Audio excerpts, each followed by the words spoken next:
was a very windy evening on the island of Sodor. The Fat Controller had decided to close the railway early due to the intense conditions. The wind howled loudly outside the engine sheds, giving the engines a hard time falling asleep. "What we need is a star to help keep our minds off the wind," suggested Toby. Duck said, "I agree, but it must have a happy ending." "I know just the perfect story to tell," said Thomas. "Thomas, is this another story about Duke the Lost Engine?" asked Percy curiously. "Yes, indeed, Percy," replied Thomas, and this was the story he told.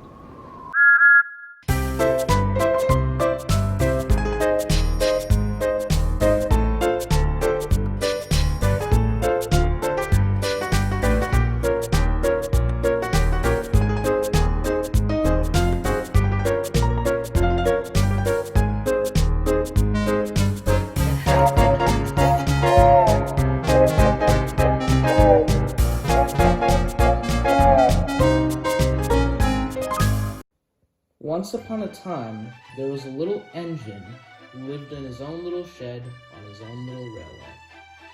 His name was Duke, named after His Grace the Duke of Sodor. He was the only engine running on the line at the time, pulling passengers and goods every day. It was hard work, but the old engine didn't mind.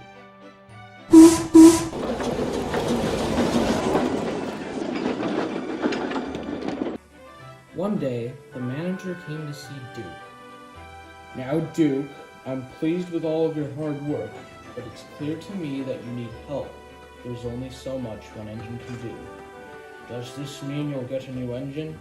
"Yes. His name is Smudger and he'll be arriving next week. I want you to make him feel welcome and show him how to do everything. Don't worry, sir. You can rely on me." The following week soon came, and with it came the newcomer. "Oh, hello there. Welcome to the Mid-Sodor Railway. My name is Duke." "Hi, Duke. My name is Smudger." "Very nice to meet you, Smudger. I think you'll be a great addition to this railway." But I'm sorry to say that Duke would be wrong. At first, Smudger had an excellent work ethic, and the manager gave him high praises because of it. These praises made Smudger so full of himself that he would show off continuously, only to crash every single time.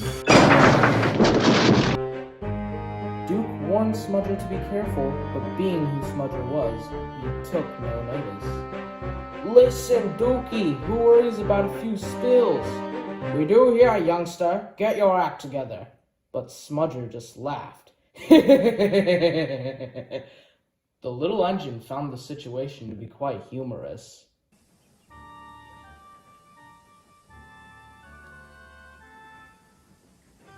But he didn't feel that way when the manager took away his wheels, turning him into a generator.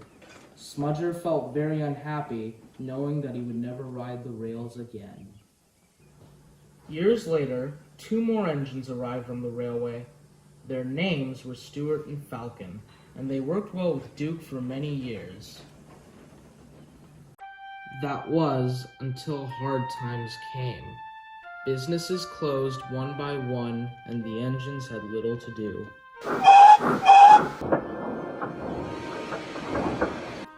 At last, the railway closed altogether. People came to buy the engines. "Okay, we'll take Stuart and Falcon. But what about Duke? Are you kidding me? He's too old." "Cheer up, Grandpuff. Me and Falcon will find you a nice railway, and then you can come and keep us in order." While this was happening, 2 more buyers were at the back of the shed, talking to Smudger. So, let me get this straight. You used to be an engine, but after causing trouble, you got turned into a generator?" "Yeah, pretty much." Interesting. Will you excuse us for a moment?" "I don't know about this. Should we buy him?" I think we should, because think about it. If we turn him back into an engine, he can make us tons of money. Oh, I like the sound of that. Okay, we'll buy him. Good news, Smudger. Your future is in safe hands. After we turn you back into an engine, you'll be put to work on our heritage railway. And for the first time in years, Smudger smiled his biggest smile. It wasn't long before a lorry came to take Smudger to his new home. As for Stuart and Falcon, they eventually became known as Peter Salmon or Handel, and now work on the Skarloey Railway. And eventually, Duke joined the Skarloey Railway 20 years later. And that, finished Thomas, is the whole story. Did you all like it? Yes, indeed, especially the happy ending. And soon, all the engines drifted happily to sleep.